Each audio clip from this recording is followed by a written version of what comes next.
Thought Bubble Audio.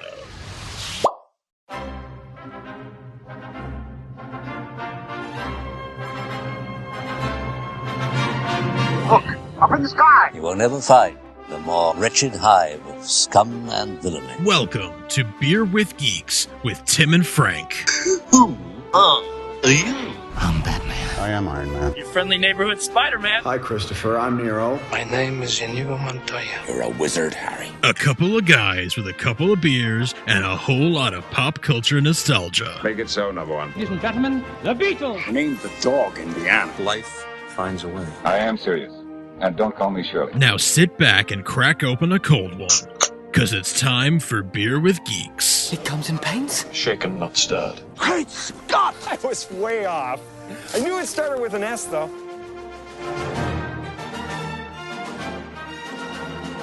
Hi, and welcome to Beer with Geeks, where two geeks geek out with beer. I'm Tim, and with me, as always, is my learned friend Frank. How are you today? I am doing quite well, Timothy. I am feeling quite knowledgeable about superheroes. Your learned voice sounds like Eddie Izzard doing Marilyn Manson.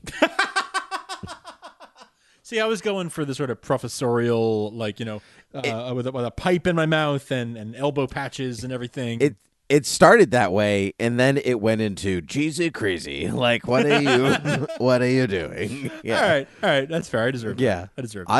I like all of those things though, so I was quite happy with your reference. Right on. I love it.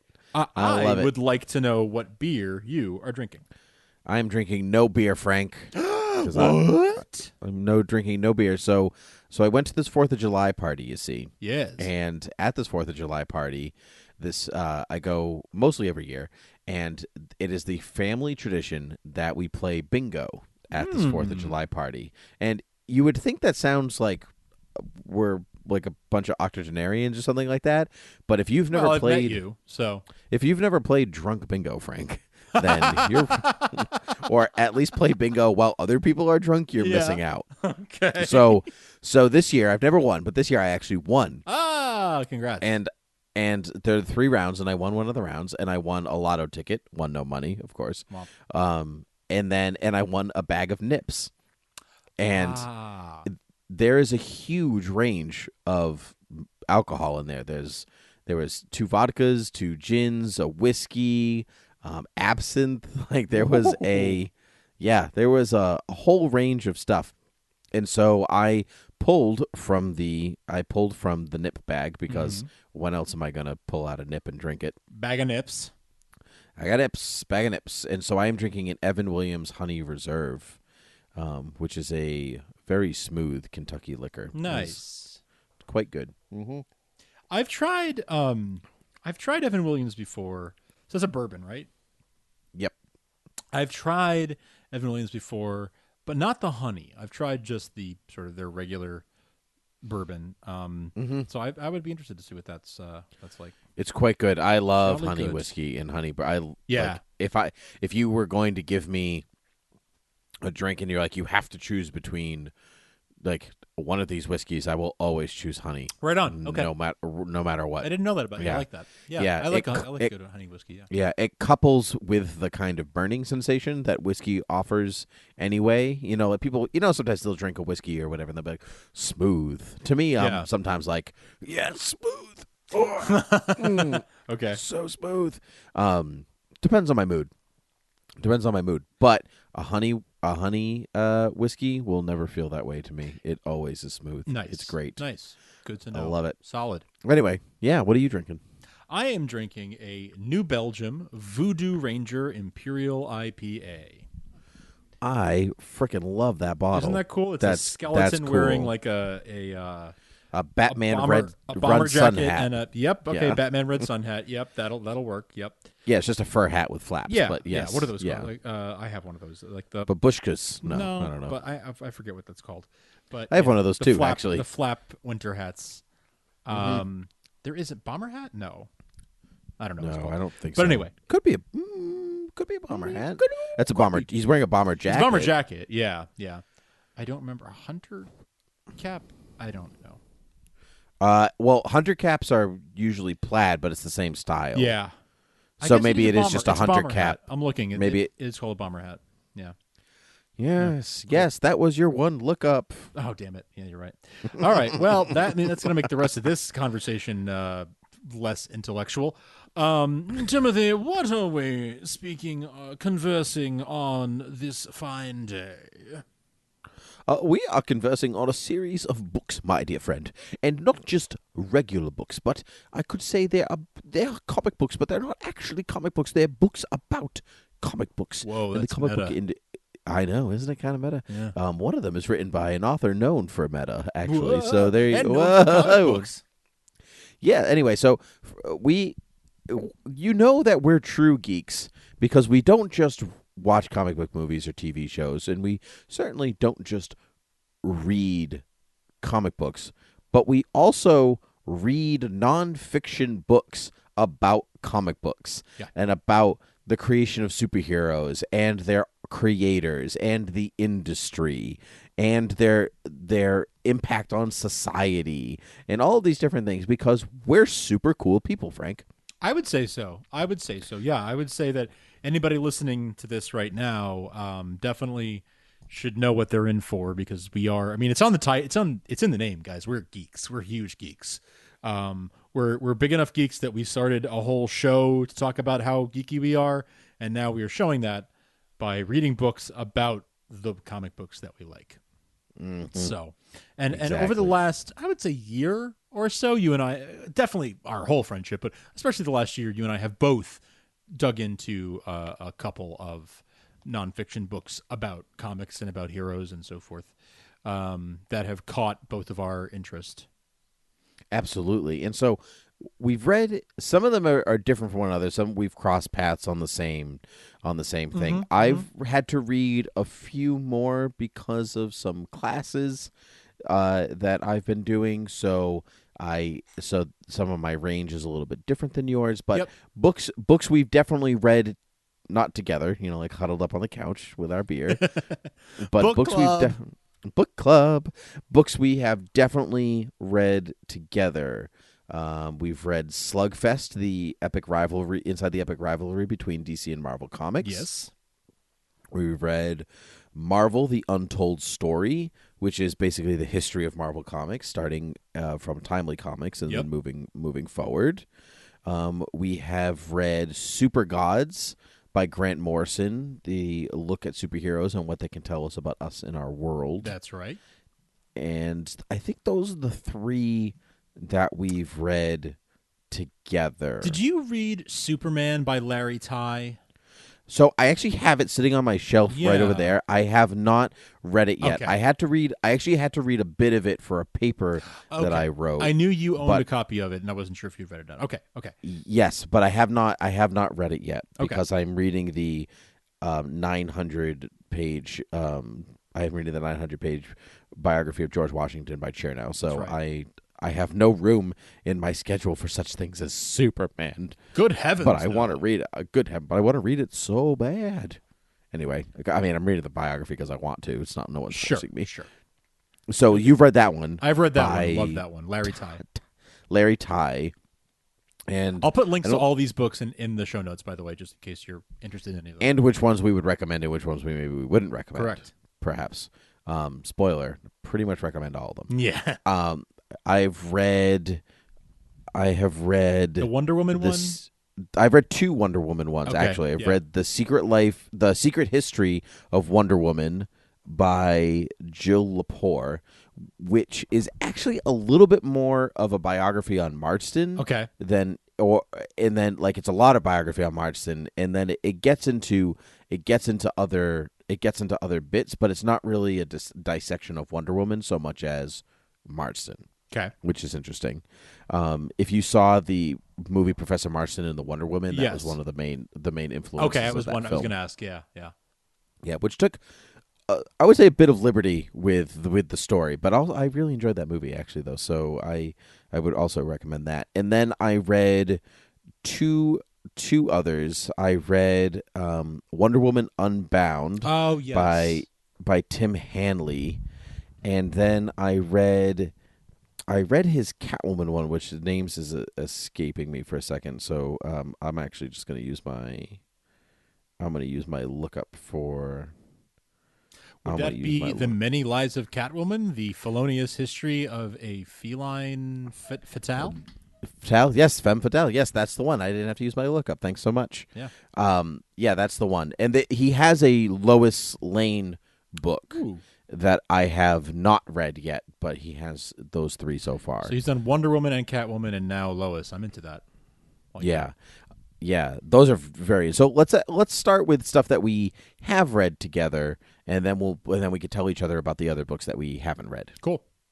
Okay, cool. So you just finished not too long ago Supergods by Grant Morrison, right? I did, yes. Yes, so let's start with that one. I haven't read it in a few years, but I teach a graphic novel class, and that book was a huge influence in like a springboard for how to approach that topic, because most people take graphic novel classes because they want to learn about the history of superheroes. They don't necessarily want to read Asterios Polyp or Fagin the Jew or Persepolis or anything like that. And while those are, or Mouse or something, which a lot of those are important pieces, they're not what draw people into the class. So you have to like give the people what they want to then get them to go where you want them to go. Right.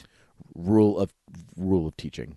Anyway, so I recommended Supergods to you. What did you think about Supergods? I thought it was so as you would expect from Grant Morrison, it gets pretty heady and pretty intellectual, and you have to like kind of follow his thinking. But he is such a brilliant thinker and brilliant writer, and his experience with comics, being from Scotland and sort of having an international view of American mythology is really refreshing and really, really interesting and different, I think, than a lot of the perspectives that you get from other authors. Like the author of Slugfest, Reed Tucker. I think that the American point of view is one that we hear a lot, and like, oh, this is our mythology, and these are what these characters. Superman's kind of like our Hercules, or or whatever. But hearing a Scot talk about this stuff was really just like a person from the other side of the pond. Period. Someone from Europe at all is really, really interesting to get how he looks at it, sort of having kind of digested this stuff all at once, and having a totally different look and view at these characters. So I thought it was really, really cool.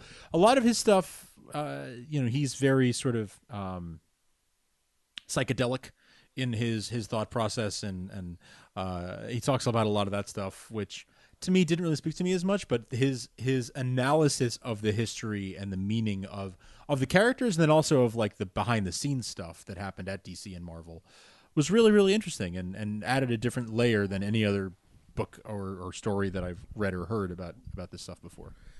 Yeah, I agree. I especially agree with your bit about the international perspective that he brings, because he talks about books and the importance of some titles in Supergods that other writers probably I wouldn't say ignore, but probably wouldn't touch upon in the same way, because he's giving a different perspective.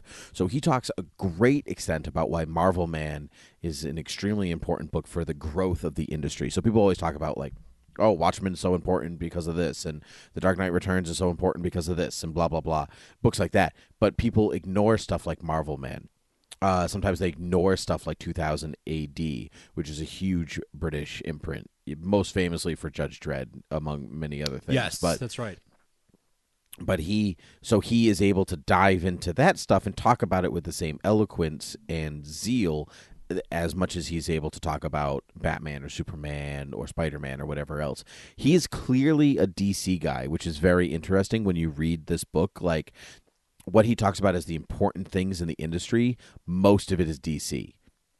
Like, really, I think. Well, I mean, and then, because as much as people maybe rag on DC in certain eras, they're the DC's, apart from Marvel's Silver Age, like boundary pushing in the Silver Age with Stan Lee and Ditko and Kirby, as kind of their triangle of triangle of creators.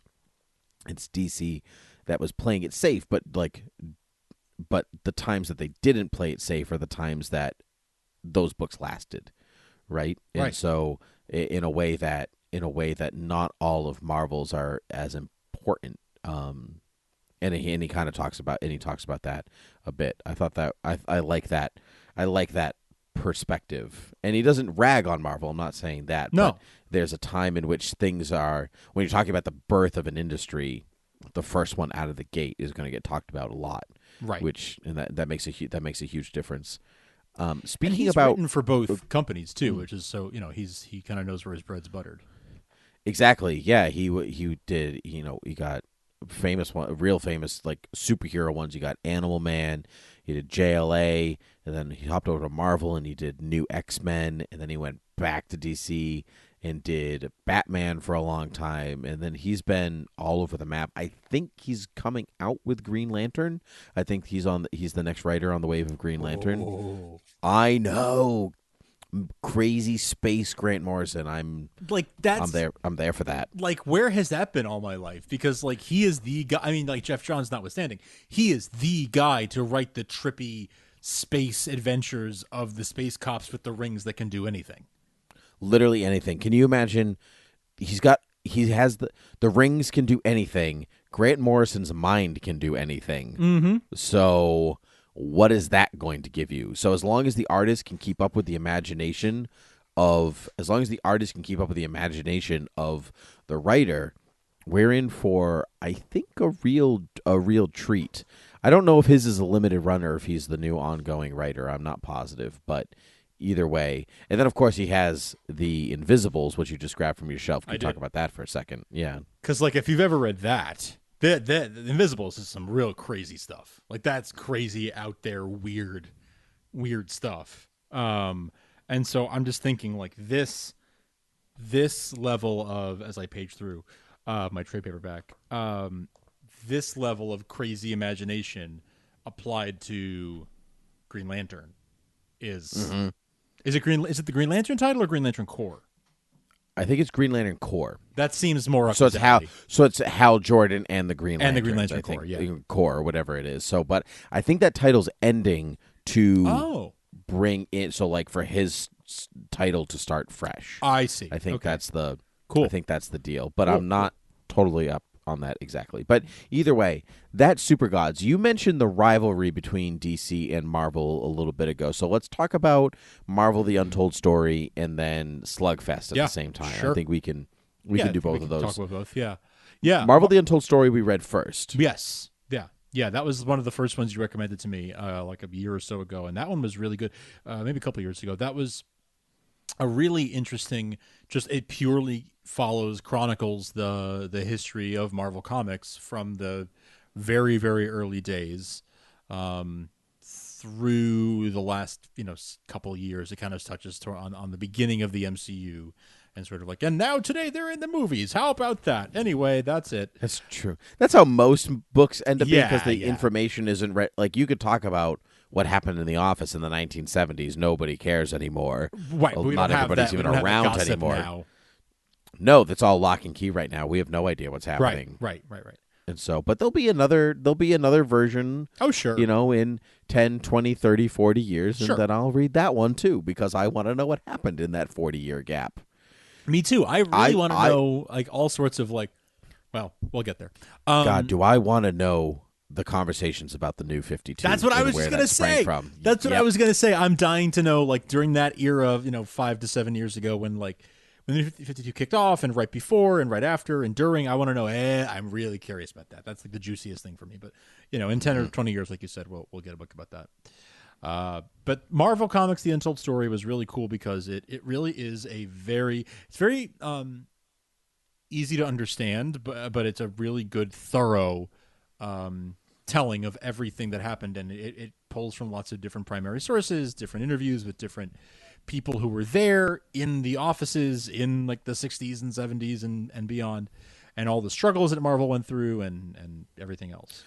It's also fairly unbiased, which I appreciate from a nonfiction point of view, because they could be, a book like that, you could gloss over the edgier bits of life at Marvel, or you could be like, oh, it was really like this, and Stan Lee was a great guy to everybody, and like because like you love Stan Lee, so but actually that's not true. He wasn't a great guy to everybody. No. Just like Bob Kane wasn't a great guy to everybody. Like over at DC, it's just yeah.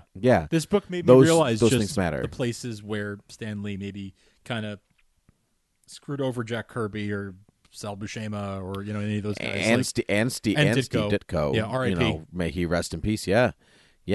So very recent. So those things make a huge difference. Yep. Did you know Steve Ditko created the Blue Beetle for DC? I didn't know that, but I saw that in like an obituary. How crazy is that? I didn't know that.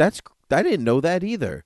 That was crazy. Yeah. I know somebody asked the question like why Blue Beetle, and I don't remember where I read this story, but somebody was like, why Blue Beetle?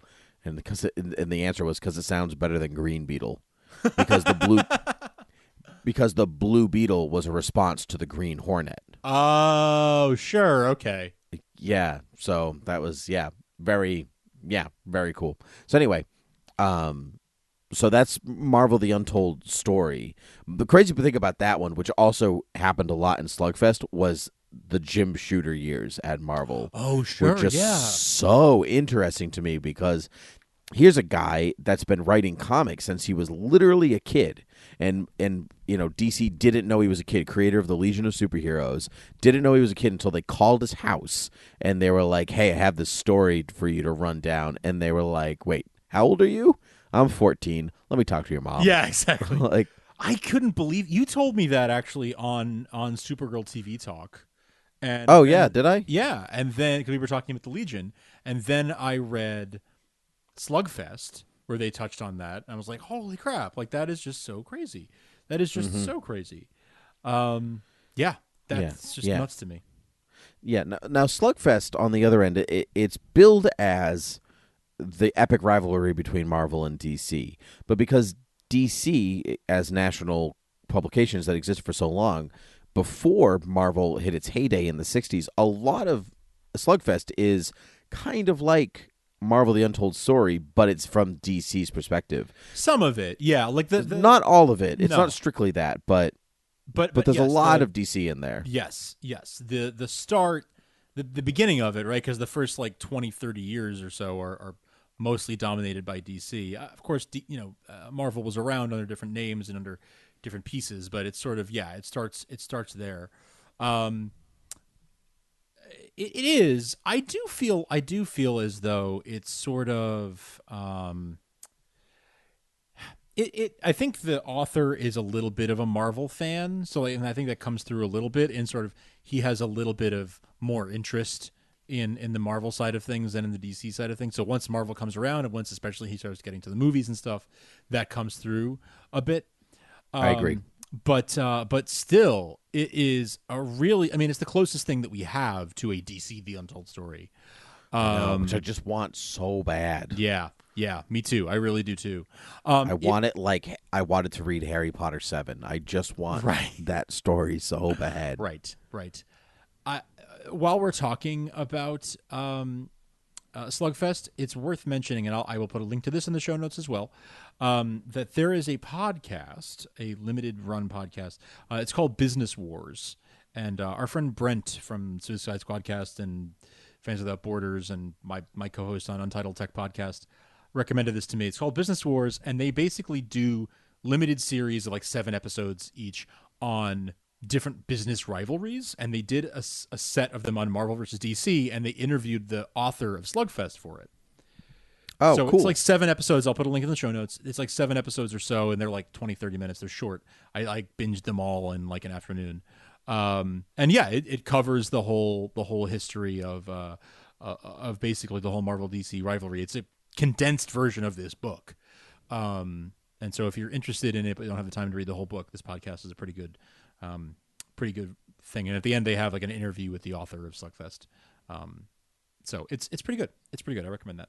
But it's cool to trace the whole arc of this, not the entire arc of this medium through this book, but pretty close. It covers the major the major stuff from the 30s onward, which is sort of the bulk of the history. And it was really cool to me.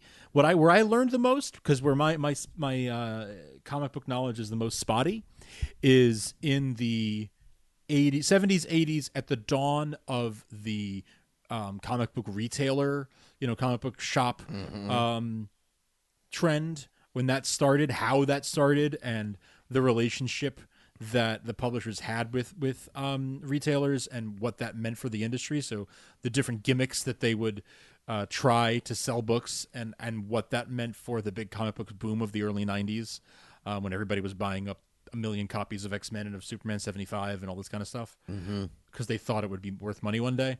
It helped me kind of understand how we got to that point where people were buying 10 copies of Superman 75 thinking they were going to pay for their kids' college with it. Right. Oh, that's a good point. It's funny because sometimes you take information that you know for granted. Yes. Like you don't know where you got that information. You just have it in your brain. And then so when you read about it like again and again and again, you're like, yeah, I know this bit, and so I know that this happened, but I don't know how it happened. And now from reading this book, I know. That's cool. There is actually a whole book about the birth of the comic retailer.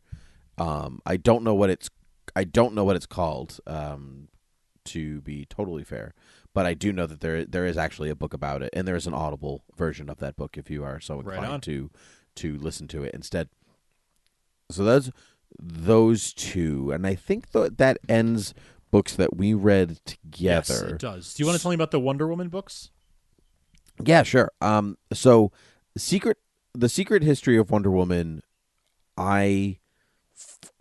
it's probably the densest read out of all of these. I wouldn't necessarily recommend it unless you're like super invested in learning about Marston, and then like his thought process, his life, and everything that led to Wonder Woman in that direction. And then eventually it does get into more Wonder Woman bits, but it takes a long time to get to that space.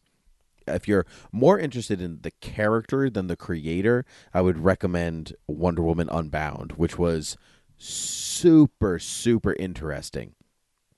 Starts with the birth of the character, and there's some really great insights into the early Wonder Woman years, her relationship with Steve Trevor, and then the different eras that she goes through to get to the place that she is today, including the film. The book was published right while they were filming the first movie, so she had appeared in BVS already.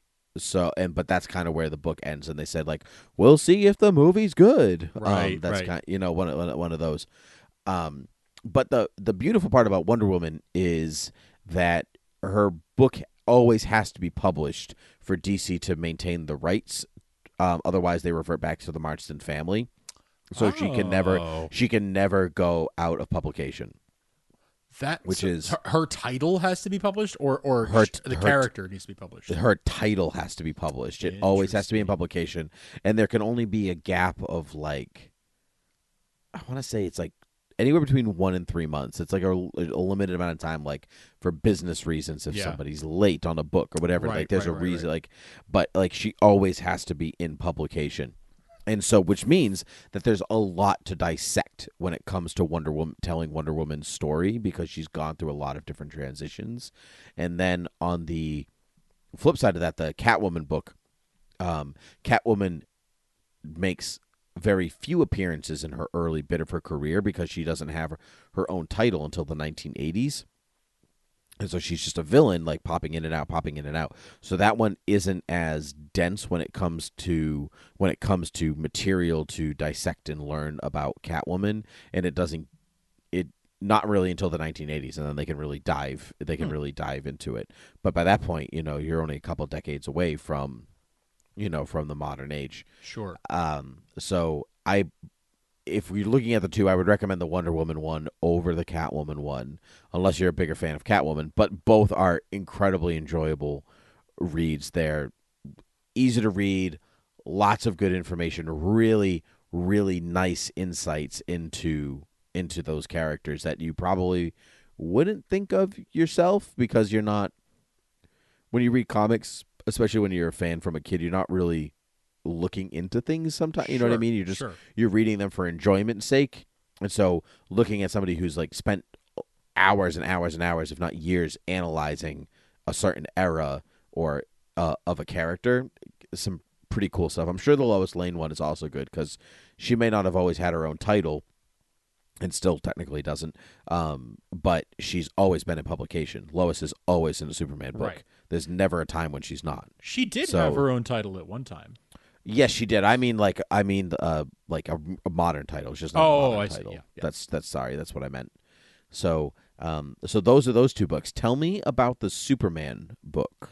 I will. Yeah, I'm adding the Lois Lane book to the show notes too, in case anyone's curious. So it is there, even though neither of us have read it. It is there. Superman, the high flying history of America's most enduring hero by Larry Ty is a really enjoyable read if you're a big fan of the character like I am. It was published in 2013, so for the 75th anniversary of the character, and it covers everything from the very beginning of the reign of the Superman, early idea that Siegel and Schuster were playing around with when he was actually a villain, the one-shot story they published, and then the evolution into the character we know, the radio show, the comics, the movies, the serials, the TV shows, all the way through up to I think it definitely covers Superman Returns, and maybe it's that was the year Man of Steel came out, so I don't. It obviously doesn't cover Man of Steel, but I think it probably touched on the fact that another movie was coming, if I remember correctly. And it really does it's I think the only authorized book of its kind that covers the full-fledged everything about the character, and his history. And all the people behind it. So if you were ever curious about which writer came up with what aspect of the character or whatever, it's all in there. The Whitney Ellsworth era in the 50s where there was no killing, all this stuff when that became a thing. Everything is in there. I really, really enjoyed it. It's very concise, but while being very fleshed out and gives you all the little juicy details you want to dig into if you're a big fan of that character.